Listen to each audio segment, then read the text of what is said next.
তিন দুর্দান্ত পেসারের সাথে থাকবেন দুই বিশেষজ্ঞ স্পিনার, যাদের নিয়ে জিম্বাবুয়ের বিপক্ষে বিশেষ ফন্দি আটছেন ফিল সিমন্স। যদিও ইনজুরিতে ছিটকে গেছেন তাসকিন, তবে তার পরিবর্তে এবার সাদা পোশাকে অভিষেক করাতে পারেন সুইং মাস্টার। তাই জিম্বাবুয়ে সিরিজের প্রথম টেস্টে কাদের নিয়ে কেমন বোলিং ইউনিট সাজাবেন ফিল সিমন্স, এ নিয়ে বিস্তারিত থাকছে রিপোর্টে। আর মাত্র কয়েকদিনের ব্যবধানেই পর্দা উঠতে যাচ্ছে বাংলাদেশ বনাম জিম্বাবুয়ের দুই ম্যাচের টেস্ট সিরিজ, যা সিলেটের মাঠে গড়াবে আগামী 20 এপ্রিল। আসন্ন এই সিরিজকে ঘিরে ইতিমধ্যেই টাইগারদের প্রথম ম্যাচের স্কোয়াডও ঘোষণা করেছে বিসিবি, যেখানে টাইগারদের বোলিং ইউনিটে রয়েছে বড়সড় চমক। ইনজুরির কারণে প্রথম টেস্টের স্কোয়াডে বাইরেই রাখা হয়েছে সাম্প্রতিক সময়ের দেশসেরা পেসার তাসকিন আহমেদকে।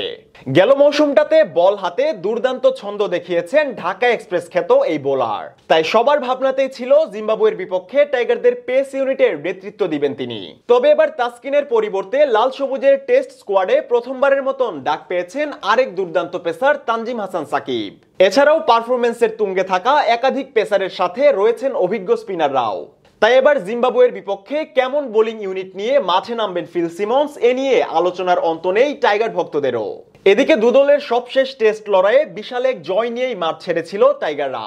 তাই বাংলাদেশের বিপক্ষে এবার শক্তিশালী স্কোয়াড নিয়েই লড়তে আসছে জিম্বাবুয়ের ক্রিকেট দল। ফলে ব্যাট বলের লড়াইয়ে দলটির ব্যাটারদের কাবু করতেই চাইবেন টাইগার কোচ ফিল সিমন্সও। ফলে শক্তিশালী এক বোলিং ইউনিট সাজানোর পথ ধরেই হাঁটছেন সাবেক এই ক্যারিবীয় অলরাউন্ডার। যে কারণে প্রথম টেস্টের একাদশে তিন পেসারের সাথে দুই স্পিনারের সমন্বয়ে সাজানো হতে পারে সামর্থ্যবান এক বোলিং ইউনিট। যদিও আসন্ন সিরিজের প্রথম স্কোয়াডে জায়গা পেয়েছেন চারজন পেসার, সেখান থেকেও তিনজনকে বাছাই করতে কিছুটা বেগ পেতে হবে ফিল সিমন্সের। তবে প্রথম টেস্টের একাদশে নিশ্চিতভাবেই জায়গা করে নেবেন টাইগারদের সর্বোচ্চ গতির পেসার নাহিদ রানা, যার 150+ গতির তোপে রীতিমতো কাঁপন ধরে উইকেটে।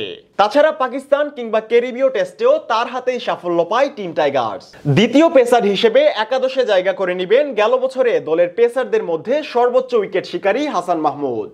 ডেথ ওভারের কার্যকরী এই বোলারের 9 টেস্টে রয়েছে 30টি নজরকাড়া উইকেট। অন্যদিকে 3 নম্বর পেসার নিয়ে কিছুটা বিপাকে পড়তে হবে সিমন্সের, কেননা তানজিম সাকিব আর খালেদের মধ্যে যে কোনো একজনকে নিতে হবে দলে।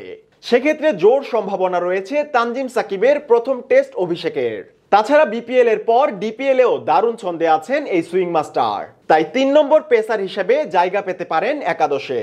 অন্যদিকে বিশ্বজুড়ে টাইগার স্পিনারদের খ্যাতিও রয়েছে আকাশচুম্বী। সম্প্রতি পিএসএলেও দুটি ছড়াতে দেখা গেছে লেগ স্পিনার রিশাদকে। নিজের অভিষেকেই 3 উইকেট শিকার করে 3টি রেকর্ডও গড়েছেন তিনি। যদিও জিম্বাবুয়ে টেস্টের পরিকল্পনাতেই ছিলেন না এই টাইগার লেগি। তাছাড়াও টাইগারদের বহরে রয়েছে একাধিক দুর্দান্ত স্পিনার, যাদের বলের ঘূর্ণি মুহূর্তেই বোকা বানাতে পারে প্রতিপক্ষের ব্যাটারদের। আসন্ন সিরিজে দলের স্পিন ইউনিটের নেতৃত্ব দিতে দেখা যাবে সহ অধিনায়ক মেহেদী মিরাজকে। তার সাথে দ্বিতীয় স্পিনার হিসেবে থাকবেন দলের টেস্ট বিশেষজ্ঞ বোলার তাইজুল ইসলাম। টেস্ট ফরম্যাটে এখন অবধি যার শিকার সংখ্যা 217। তাই আসন্ন এই সিরিজে শক্তিশালী এক বোলিং ইউনিটেরই দেখা মিলবে সিলেটের মাটিতে।